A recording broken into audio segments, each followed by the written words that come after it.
In resource recovery and reuse in refugee context, we are building capacity on recovering grey water and plant nutrients for home, gardening and agroforestry, including use of biochar and recovering cooking energy from organic residues.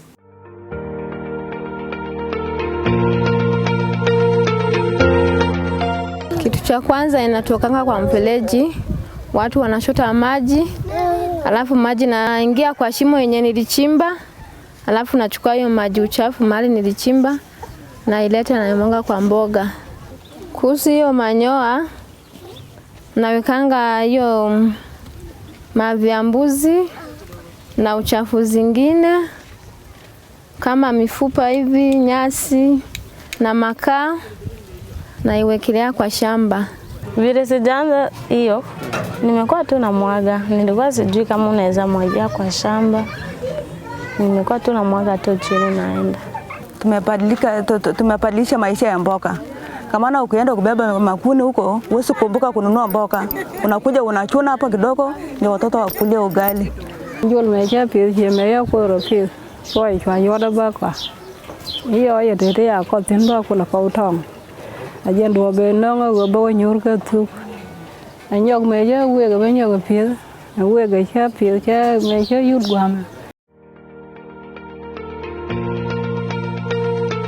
And the vegetables we consume mainly now come from refugees in the camps.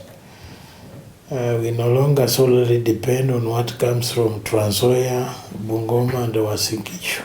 So we are able to sustain ourselves here, and those vegetables are not withered like those that are brought from elsewhere in Kenya. Provision of necessary skills and knowledge is key to sustainable development, because that's the starting point for them to be able to know that there is potential for them to be able to carry on with productions, for them to be able to easily access vegetables, for them to be able to easily produce their fuel for cooking, and also to be able to improve their stores, and by this they then be able to cut the cost of fuel.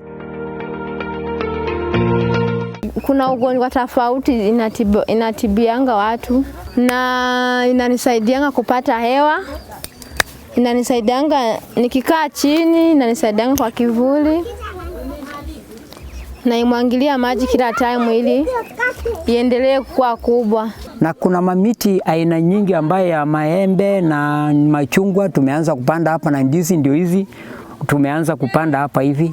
Sasa tunaonelea kupika miaka zingine hii shamba itakuwa kubwa na tutazidi kuongeza. Every household has got grey water that come from washing utensils, that come from bathing.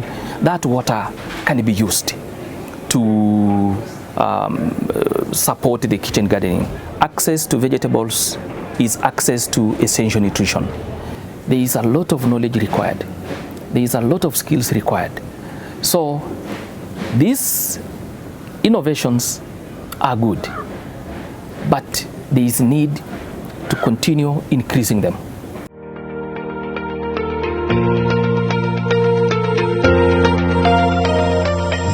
Kama mimi iko na pesa na bagi nyumbani, naenda nanunua kitu kingine ama kitunguu ama nini, lakini hiyo napeka chakula na hii. Kama hiyo hakuna, naenda nanunua ngine, naleta hasara, lakini saa hii iko mzuri sababu hakuna, naenda mahali ngine nanunua makaa. The compounds have about, we have kept a space for about 80 by 20 meters to support urban agriculture. Secondly, we also envisioned that in that space also we can do decentralized energy production. Because of the potential population growth of the settlement, we had thought that we'll need to promote sustainable livelihoods and self-reliance. Scaling resource recovery and reuse in the context of refugees, we are considering the number of participating households.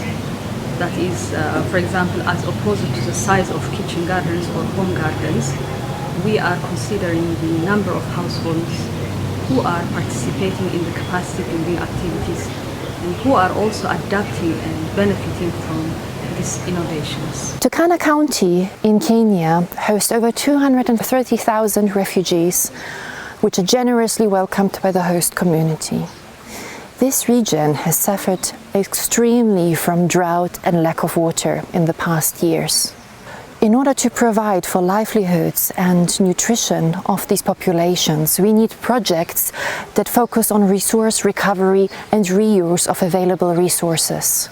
We need innovative projects that plant trees and plant vegetables to ensure food security and livelihoods for the populations affected.